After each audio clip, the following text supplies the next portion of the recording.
Сәлем, сіздермен оп-оңай математика каналы. Бүгін біз қызыл кітаптан санның бөлінгіштік белгісі параграфіндегі 598, 599, 600 есептерді шығарамыз.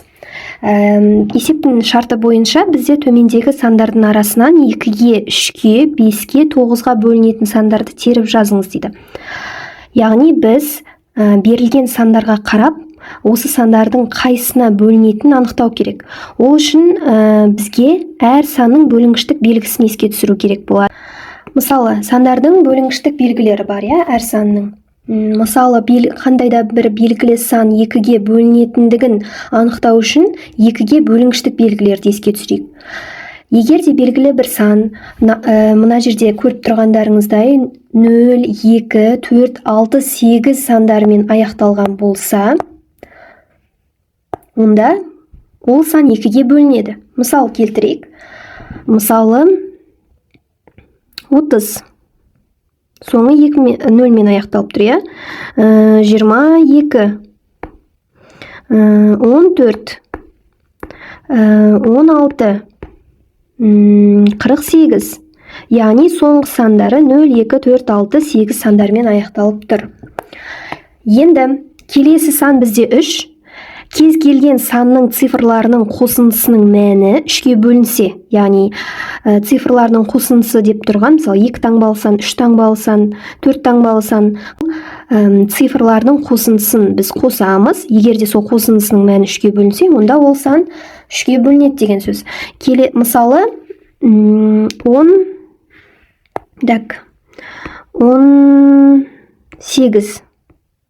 18, кешірім сұраймын, мына жерде дұрыс жазылмай қалды. 18. Цифрлар бізде 1 мен 8, 1-ге 8-ді қосам тең 9, 9 3-ге бөлінеді. Яғни бұл 18 санда 3-ге бөлінеді. Бұл жерде мен қарапайым мысал келтіріп тұрмын. Бұл жерде 4 таңбалы, 5 таңбалы сандарда болуы мүмкін. Түсінікті болу үшін қарапайым мысал келтірдім. Келесі бізде 5-ке бөлінгіштік белгілері. Кез келген натурал сан 0 немесе 5 цифрларының бірімен аяқталғанда, ол сан 5-ке бөлінеді. Түсінікті, мысалы 30, 40, 50 0-мен аяқталып тұр. 55, 65 5-пен аяқталып тұр. Бұл сандар 5-ке бөлінеді. Яғни оп-оңай. 9-ға бөлінгіштік белгілері, бұл да тура жаңағы 3 сияқты, белгілі бір сан берілсе, сол санның цифрларының қосындысын табамыз, және де сол қосындысының мәні 9-ға бөлінсе, онда ол сан 9-ға бөлінеді.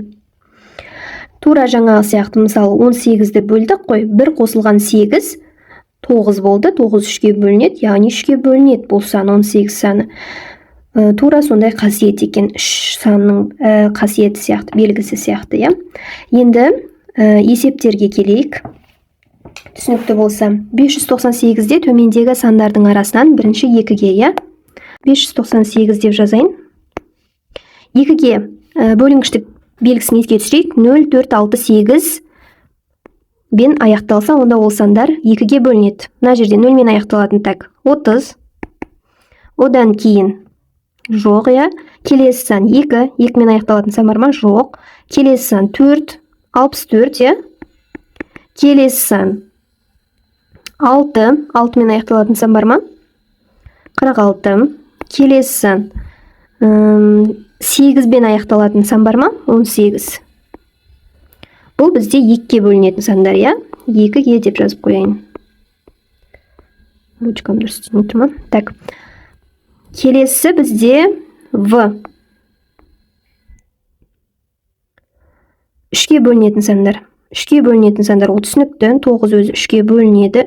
13, 3-ке бөлінетін сандардың белгісі қандай еді? Цифрларының қосындысы 3-ке бөлінсе 9, сосын 15, 15, 1-ге 5-ті қосам 6, 6 3-ке бөлінеді. Так, 18, 27, 30, сосын 46, 4-ке 6-ны қосайық, бөлінбейді, 10, 13-ке бөлінбейді, 5-ке 5-ті қосайық, 10, 55 цифрларының қосындысын көріп жатырмын. Так, 64, 6-ға 4-ті қосам, 10, жоқ, бөлінбейді, 75, 7-ге 5-ті қосам, 12, 12 3-ке бөлінеді, яғни 75. Мынау бізде 3-ке бөлінетін сандар, я? Мынау 2-ге бөлінетін сандар, мынау 3-ке бөлінетін сандар. Так, енді 5-ке 9-ға бөлінетін сандар. А, В, С, Д. 5-ке бөлінетін сандарды белгісі бізде натурал сан соңы 0-мен немесе 5-пен аяқталса, онда ол сан 5-ке бөлінеді. Яғни мына жерде 5-пен аяқталып тұрған 15, 15, так, 30, 55, 75. Так, келесі. Басқа сан жоқ, я? Келесі бізде 9-ға. Қосындыларының мәні 9-ға бөлінсе, цифрларының қосындыларының мәні, онда ол сан 9-ға бөлінеді. Ең бірінші сан 9, ол түсінікті, 9 9-ға бөлінеді өзіне. Қосындылары 13-ті көрейік. 13, 1 қосылған 3, 4, ол 9-ға бөлінбейді, 1 қосылған 5, 6, 6 9-ға бөлінбейді, 1 қосылған 8, 9, 18, ол өзі де бөлінеді, біз білеміз. 27 бөлінеді, 30 бөлінбейді, 46, 4-ке 6-ны қосам, 10 бөлінбейді, 55, 5-ке 5-ті қосам, 10, 19-ға бөлінбейді, 64, 6-ға 4-ті қосам, 10, 19-ға бөлінбейді, 75, 7 қосылған 5, 12, 12 9-ға бөлінбейді. Яғни жазып шықтық. Түсінікті ғой, я? Келесі есеп. Бізде 599-шы есеп. 599-да тура жаңағыдай 2-ге, 3-ке, 5-ке 9-ға бөлінетін сандарды жазып шығу керек. Енді ең бірінші 2-ге бөлінетін сандар, ол бізде соңғы 0, 4, 6, 8 сандармен аяқталатын сандар, яғни 20, 36, соңы сандардың 0, 6 сандармен аяқталып жатыр, я? Так, 52,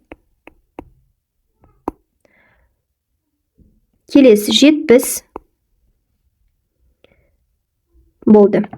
Яғни 0, 2, 4, 6, 8 сандармен аяқталған сандар 2-ке бөлінеді. Келесі 3-ке бөлінетін сандар, қосындысы 3-ке бөлінсе.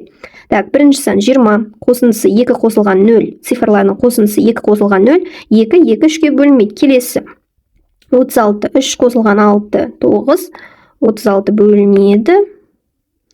41, 4 қосылған 1, 5, 5 3-ке бөлінбейді. 52, 5 қосылған 2, 7, 7 3-ке бөлінбейді. 5, 55, 5 қосылған 5, 10, 10 3-ке бөлінбейді. 67, 6 қосылған 7, 13, 13 3-ке бөлінбейді.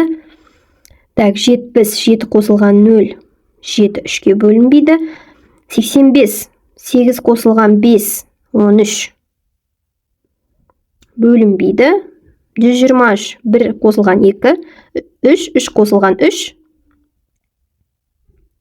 6. Қосындысы 3-ке бөлініп тұр, я, міне. 1-ге 2-ні қостым, оған 3-ті қостым. Жалпы цифрларының қосындысы 6 болып тұр. Онда ол 3-ке бөлінеді. Келесі 189, 1-ге 8-ді қосам, 9, 9-ға 9-ды қосам, 18, 18 3-ке бөлінеді. Сонда 189. Келесі 5-ке бөлінетін сандар соңы 0 және 5-пен аяқталатын сандар. Яғни 20, 55, 70, 85 болды, я? Келесі 9-ға бөлінетін сандар, қосындысы 9-ға, цифрларының қосындысы 9-ға бөлінетін сандар. Ең бірінші 36, яғни 3-ке 6-ны қосам 9, 9-ға бөлініп тұр. Так, 41-дікі 5, цифрларының қосындысы 52-нікі 7, 55-дікі 10, 67-нікі 13, 70-дікі 7, 85-дікі 13, 123-дікі бізде 6, 189 бөлінеді, я, сосын. Яғни 189, 1-ге 8-ді қосам, оған 9-ды қосам, сонда 18, 18 9-ға бөлінеді. Түсінікті болса, комментарийға 600-ші есепті өздеріңіз шығарып көріңіздер. Жауабын комментарийға жазамыз. Сау болыңыздар. Каналға тіркеліп, лайк басып қойыңыздар.